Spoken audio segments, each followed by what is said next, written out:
ನಮಸ್ತೆ ಎಲ್ರಿಗೂ, welcome back to sweet and spicy recipes. ಇವತ್ತಿನ ರೆಸಿಪಿಯಲ್ಲಿ ಗೋಧಿ ಹಿಟ್ಟಿನಿಂದ ಒಂದು ಸ್ವೀಟ್ ಮಾಡ್ತಾಯಿದ್ದೀನಿ. ಕೆಲವರು ಇದನ್ನು ಮೈದಾ ಹಿಟ್ಟಲ್ಲಿ ಮಾಡ್ತಾರೆ, ನಾನು ಸ್ವಲ್ಪ ಹೆಲ್ದಿಯಾಗಿರಲಿ ಅಂತೇಳಿ ಗೋಧಿ ಹಿಟ್ಟಲ್ಲಿ ಮಾಡ್ತಾಯಿದ್ದೀನಿ.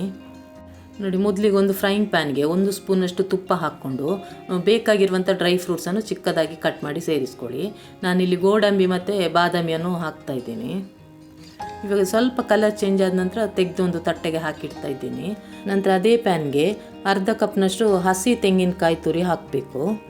ನಾನಿಲ್ಲಿ ಹಸಿಯಾಗಿರುವಂಥ ತೆಂಗಿನಕಾಯನ್ನು ಯೂಸ್ ಮಾಡಿದ್ದೀನಿ. ನೀವು ಬೇಕಂದರೆ ಒಣ ಕೊಬ್ಬರಿ ತುರಿಯನ್ನು ಸಹ ಸೇರಿಸ್ಬೋದು.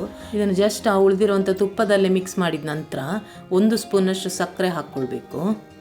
ಇವಾಗ ನಾವು ಹಾಕಿರುವಂಥ ಸಕ್ಕರೆ ಪೂರ್ತಿಯಾಗಿ ಕರಗಿದ ನಂತರ ನಾವು ಫ್ರೈ ಮಾಡಿಟ್ಟಿರುವಂಥ ಡ್ರೈ ಫ್ರೂಟ್ಸನ್ನು ಹಾಕಬೇಕು. ನೀವು ಬೇಕಂದರೆ ಬೇರೆ ಡ್ರೈ ಫ್ರೂಟ್ಸನ್ನೆಲ್ಲ ಇದರ ಜೊತೆ ಸೇರಿಸ್ಬೋದು. ನಂತರ ನೋಡಿ, ಸ್ವಲ್ಪ ಒಂದು 1/4 ಸ್ಪೂನ್ನಷ್ಟು ನಾನಿಲ್ಲಿ ಏಲಕ್ಕಿ ಪೌಡ್ರ್ ಹಾಕ್ತಾಯಿದ್ದೀನಿ. ಇವಾಗ ಜಸ್ಟ್ ಒಂದು ಸಲ ಮಿಕ್ಸ್ ಮಾಡ್ಕೊಳ್ಳಿ. ನೋಡಿ, ಇಷ್ಟಾದ ನಂತರ 1/4 ಕಪ್ನಷ್ಟು ನೀರು ಸೇರಿಸಿ ಮಿಕ್ಸ್ ಮಾಡ್ತಾಯಿದ್ದೀನಿ. ಈ ರೀತಿ ಮಾಡೋದ್ರಿಂದ ಎಲ್ಲ ಸ್ಟಫಿಂಗ್ ಚೆನ್ನಾಗಿ ಹೊಂದಿಕೊಳ್ಳುತ್ತೆ. ನೋಡಿ, ಹಾಕಿರುವಂಥ ನೀರು ಡ್ರೈ ಆದ ನಂತರ ಸ್ಟವ್ ಆಫ್ ಮಾಡ್ಕೊಂಡ್ರಾಯ್ತು. ಇವಾಗ ನಾವು ಹಿಟ್ಟು ರೆಡಿ ಮಾಡ್ಕೊಳ್ಳೋಣ. ಅದಕ್ಕೊಂದು ಪಾತ್ರೆಗೆ 1 ಕಪ್ನಷ್ಟು ಗೋಧಿ ಹಿಟ್ಟು, ನಂತರ ಇದರ ಜೊತೆಗೆ 1 ಸ್ಪೂನ್ನಷ್ಟು ನಾನು ರವೆ ಸೇರಿಸ್ತಾ ಇದ್ದೀನಿ. ಉಪ್ಪಿಟ್ಟು ರವೆ ಹಾಕ್ತಾಯಿದ್ದೀನಿ. ರವೆ ಸೇರಿಸೋದ್ರಿಂದ ತುಂಬ ಕ್ರಿಸ್ಪಿಯಾಗಿ ಬರುತ್ತೆ.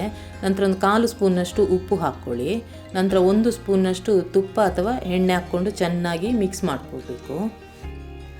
ನೋಡಿ, ಮೊದಲಿಗೆ ಈ ರೀತಿ ಚೆನ್ನಾಗಿ ಮಿಕ್ಸ್ ಮಾಡಿದ ನಂತರ ಸ್ವಲ್ಪವೇ ನೀರು ಹಾಕ್ಕೊಂಡು ಸ್ವಲ್ಪ ಗಟ್ಟಿ ಹಿಟ್ಟು ನಾವು ರೆಡಿ ಮಾಡ್ಕೊಳ್ಬೇಕು. ಪೂರಿಗೆಲ್ಲ ಯಾವ ರೀತಿ ರೆಡಿ ಮಾಡ್ಕೊಳ್ತೀವೋ ಅದೇ ರೀತಿ ಚೆನ್ನಾಗಿ ಒಂದು 2-3 ನಿಮಿಷ ನಾದಿಕೊಳ್ಳಿ. ಇವಾಗ ಹಿಟ್ಟು ರೆಡಿ ಮಾಡಿದ ನಂತರ ಇದು ಸ್ವಲ್ಪ ಹೊತ್ತು ಹಾಗೇ ಇರಲಿ. ನಾವು ಅಷ್ಟರಲ್ಲಿ ಸಕ್ಕರೆ ಪಾಕ ರೆಡಿ ಮಾಡ್ಕೊಳ್ಬೇಕು. ನೋಡಿ, ನಾನು ಮಾಡ್ತಿರುವಂಥ ಮೆಷರ್ಮೆಂಟ್ಗೆ ನಾನಿಲ್ಲಿ ಅರ್ಧ ಕಪ್ನಷ್ಟು ಸಕ್ಕರೆ ಹಾಕ್ತಾಯಿದ್ದೀನಿ. ಅದಕ್ಕೆ 1 ಕಪ್ನಷ್ಟು ನೀರು ಹಾಕ್ಕೊಂಡು ಮೊದಲಿಗೆ ಈ ಸಕ್ಕರೆ ಎಲ್ಲ ಕರಗಲಿ ಚೆನ್ನಾಗಿ. ಹೈ ಫ್ಲೇಮಲ್ಲೇ ಇಟ್ಕೊಂಡು ಕರಗಿಸ್ಕೊಳ್ಳಿ. ನಮಗೆ ಇಲ್ಲಿ ಯಾವುದೇ 1 ಎಳೆ ಪಾಕ 2 ಎಳೆ ಪಾಕ ಬೇಕಾಗಿಲ್ಲ. ಜಸ್ಟ್ ಇದು ನಮಗೆ ಅಂಟು ಪಾಕ ಬಂದರೆ ಸಾಕು. ನಾವು ಗುಲಾಬ್ ಜಾಮೂನ್ಗೆಲ್ಲ ಮಾಡ್ತೀವಲ್ಲ ಆ ರೀತಿ. ನೋಡಿ, ಸಕ್ಕರೆ ಕರಗಿದ ನಂತರ ಒಂದು 1/4 ಸ್ಪೂನ್ನಷ್ಟು ಅರಿಶಿನ, 1/4 ಸ್ಪೂನಷ್ಟೇ ಏಲಕ್ಕಿ ಪುಡಿ ಹಾಕ್ತಾ ಇದ್ದೀನಿ. ನಾವು ಕೊಬ್ಬರಿಗೆ ಏಲಕ್ಕಿ ಪೌಡ್ರ್ ಹಾಕಿರೋದ್ರಿಂದ 1/4 ಸ್ಪೂನಷ್ಟೇ ಹಾಕ್ಕೊಳ್ಳಿ. ಈಗ ಇದನ್ನು ಜಸ್ಟ್ ಒಂದು ಅಂಟು ಪಾಕ ಬರೋ ತನಕ ಕುದಿಸಿದರೆ ಸಾಕು. ನೋಡಿ, ಈ ರೀತಿ ಜೇನುತುಪ್ಪ ಎಲ್ಲ ಯಾವ ರೀತಿ ಇರುತ್ತೋ ಅಷ್ಟು ಅಂಟು ಪಾಕ ಬಂದರೆ ಸಾಕು. ಇಷ್ಟಾದ ನಂತರ ಸ್ಟವ್ ಆಫ್ ಮಾಡ್ಕೊಳ್ಳಿ. ನಾವೀಗ ಕಲಸಿಟ್ಟಿರುವಂಥ ಗೋಧಿ ಹಿಟ್ಟಿಂದ ಉಂಡೆ ರೆಡಿ ಮಾಡ್ಕೊಳ್ಬೇಕು. ಇದನ್ನು ಮತ್ತೆ 1 ನಿಮಿಷ ತನಕ ನಾದಿಕೊಳ್ಬೇಕು. ನಂತರ ನೋಡಿ, ಚಿಕ್ಕ ಚಿಕ್ಕ ನಿಂಬೆ ಗಾತ್ರದಷ್ಟು ಉಂಡೆ ಮಾಡ್ಕೊಳ್ಬೇಕು. ನನಗೆ 1 ಕಪ್ ಗೋಧಿ ಹಿಟ್ಟಲ್ಲಿ 10 ಉಂಡೆ ರೆಡಿಯಾಗಿದೆ. ನೋಡಿ, ಈ ರೀತಿ ನಿಂಬೆ ಗಾತ್ರದಂಥ ಉಂಡೆ ರೆಡಿ ಮಾಡ್ಕೊಳ್ಳಿ. ಆಮೇಲೆ ಒಂದೊಂದನ್ನೇ ನಾವು ಲಟ್ಟಿಸ್ಕೊಳ್ಬೇಕು. ಪೂರಿಗಿಂತ ಸ್ವಲ್ಪ ದೊಡ್ಡದಾಗಿ ಲಟ್ಟಿಸ್ಕೊಳ್ಳಿ.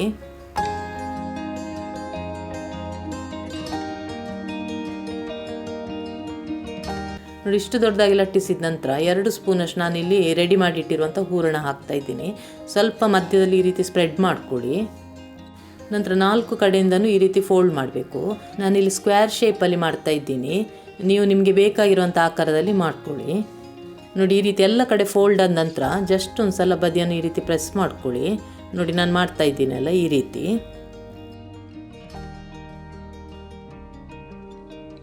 ನಂತರ ಒಣ ಹಿಟ್ಟು ಸ್ವಲ್ಪ ಹಾಕ್ಕೊಂಡು ಕೈಯಲ್ಲೇ ಸ್ವಲ್ಪ ಈ ರೀತಿ ಪ್ರೆಸ್ ಮಾಡ್ಕೊಳ್ಳಿ. ನಂತರ ನಿಧಾನಕ್ಕೆ ಈ ರೀತಿ ಲಟ್ಟಿಸ್ಕೊಂಡ್ರೆ ಆಯಿತು. ಹೂರಣ ಆಚೆ ಕಡೆ ಬರಬಾರ್ದು, ಆ ರೀತಿ ಲಟ್ಟಿಸ್ಕೊಳ್ಳಿ. ನೋಡಿ, ಈ ರೀತಿ ಒಂದು ಅಂಗೈಯಷ್ಟು ಅಗಲಕ್ಕೆ ನಾನು ಲಟ್ಟಿಸ್ಕೊಂಡಿದ್ದೀನಿ. ನೋಡಿ, ಇದೇ ರೀತಿ ಎಲ್ಲವನ್ನು ನೀವು ಮೊದಲೇ ರೆಡಿ ಮಾಡಿ ಇಟ್ಕೊಂಡ್ರೆ ನಿಮಗೆ ಫ್ರೈ ಮಾಡಲಿಕ್ಕೆ ಈಸಿ ಆಗುತ್ತೆ. ನೋಡಿ, ಎಲ್ಲೂ ಹೂರಣ ಆಚೆ ಬಂದಿಲ್ಲ, ಆ ರೀತಿ ಲಟ್ಟಿಸ್ಕೊಳ್ಳಿ. ನೋಡಿ, ದಪ್ಪ ನೋಡಿ ಯಾವ ಥರ ಇದೆ ಅಂತೇಳಿ. ಇಷ್ಟು ದಪ್ಪಕ್ಕೆ ಲಟ್ಟಿಸ್ಕೊಳ್ಳಿ. ನಂತರ ಕಾದಿರುವಂಥ ಎಣ್ಣೆಲೆ ಹಾಕಿ ಫ್ರೈ ಮಾಡ್ಕೊಳ್ಬೇಕು. ಫ್ರೈ ಮಾಡಬೇಕಾದ್ರೆ ಫ್ಲೇಮನ್ನು ನೀವು ಮೀಡಿಯಮಲ್ಲಿ ಇಟ್ಕೊಳ್ಬೇಕು. ಇದು ಸ್ವಲ್ಪ ಗೋಲ್ಡನ್ ಕಲರ್ ಬರಲಿ ಅಲ್ಲಿ ತನಕ ಈ ರೀತಿ ಮಗ್ಚ್ಕೊಂಡೆ ಫ್ರೈ ಮಾಡ್ಕೊಳ್ಳಿ. ನಾವು ರವೆ ಸೇರಿಸಿರೋದ್ರಿಂದ ಕ್ರಿಸ್ಪಿಯಾಗಿ ಚೆನ್ನಾಗಾಗತ್ತೆ. ನೀವು ಬೇಕಂದರೆ ಇದರ ಸ್ಟಫಿಂಗ್ ಜೊತೆ ಹುರಿಗಡಲೆ ಅಥವಾ ಕಡಲೆ ಬೀಜ ಇದನ್ನೆಲ್ಲ ಫ್ರೈ ಮಾಡಿ ಪೌಡರ್ ಮಾಡಿ ಸೇರಿಸ್ಬೋದು. ನೋಡಿ, ಇವಾಗ ಇದಾಗಿದೆ. ಈ ರೀತಿ ಗೋಲ್ಡನ್ ಕಲರ್ ಬಂದ ನಂತರ ತೆಗಿತಾ ಇದ್ದೀನಿ. ತೆಗೆದ ನಂತರ ನಾವು ಸಕ್ಕರೆ ಪಾಕಕ್ಕೆ ಹಾಕ್ಕೊಳ್ಬೇಕು. ಅದರಲ್ಲಿ ಎಷ್ಟು ಹಿಡಿಯುತ್ತೋ ಅಷ್ಟೇ ಹಾಕ್ಕೊಳ್ಳಿ. ನೋಡಿ, ನಾವು ಪಾಕಕ್ಕೆ ಹಾಕಬೇಕಾದ್ರೆ ಸಕ್ಕರೆ ಪಾಕ ಹೆಚ್ಚು ಬಿಸಿಯಾಗಿರಬಾರ್ದು, ಉಗುರು ಬಿಸಿಯಾಗಿದ್ದರೆ ಸಾಕು. ನೋಡಿ, ಈ ರೀತಿ 2 ಬದಿಯನ್ನು ಮಗ್ಚಿಕೊಂಡು 1 ನಿಮಿಷ ತನಕ ಅದರಲ್ಲಿ ನೆನಿಲಿ, ನಂತರ ತೆಗಿಬೇಕು. ನಾನು ಹೇಳಿರುವ ರೀತಿಯಲ್ಲೇ ಮಾಡಿ. ಸಕ್ಕರೆ ಪಾಕ ತುಂಬ ಬಿಸಿಯಾಗಿರಬಾರ್ದು ಮತ್ತು ತುಂಬ ತಣ್ಣಗಾಗಿರಬಾರ್ದು. ಪಾಕ ತುಂಬಾ ಬಿಸಿಯಾಗಿದ್ದರೆ ನಾವು ಮಾಡಿಟ್ಟಿರುವಂಥ ಸ್ವೀಟು ಬೇಗನೆ ಮೆತ್ತಗಾಗುತ್ತೆ. ಇನ್ನೊಂದೇನೆಂದರೆ, ನಾವು ಎಷ್ಟು ಪಾಕ ರೆಡಿ ಮಾಡಿದೆವೋ ಅದರಲ್ಲಿ ಎಷ್ಟು ಮುಳುಗುತ್ತೋ ಅಷ್ಟನ್ನು ಮಾತ್ರ ಮೊದಲಿಗೆ ಡಿಪ್ ಮಾಡಬೇಕು. ಬೇಗ ಆಗಲಿ ಅಂತ ಒಮ್ಮೆಲೆ ಎಲ್ಲನ ಹಾಕಬಾರ್ದು. ನೋಡಿ, ಎಲ್ಲ ರೆಡಿಯಾಗಿದೆ. ಕ್ರಿಸ್ಪಿಯಾಗಿ ಮತ್ತು ಜ್ಯೂಸಿಯಾಗಿರುವಂಥ ಗೋಧಿ ಹಿಟ್ಟಿನ ಸ್ವೀಟ್ ರೆಡಿಯಾಗಿದೆ. ನಿಮಗೆ ಈ ಸ್ವೀಟ್ ರೆಸಿಪಿ ಇಷ್ಟ ಆಗಿದ್ದರೆ ಒಂದು ಲೈಕ್ ಕೊಡಿ. ಸಾಧ್ಯವಾದಷ್ಟು ಎಲ್ಲರ ಜೊತೆ ಶೇರ್ ಮಾಡಿ. ಇನ್ನೊಂದು ಹೊಸ ರೆಸಿಪಿ ಜೊತೆ ನೆಕ್ಸ್ಟ್ ವೀಡಿಯೋದಲ್ಲಿ ಸಿಗ್ತೀನಿ. Thanks for watching.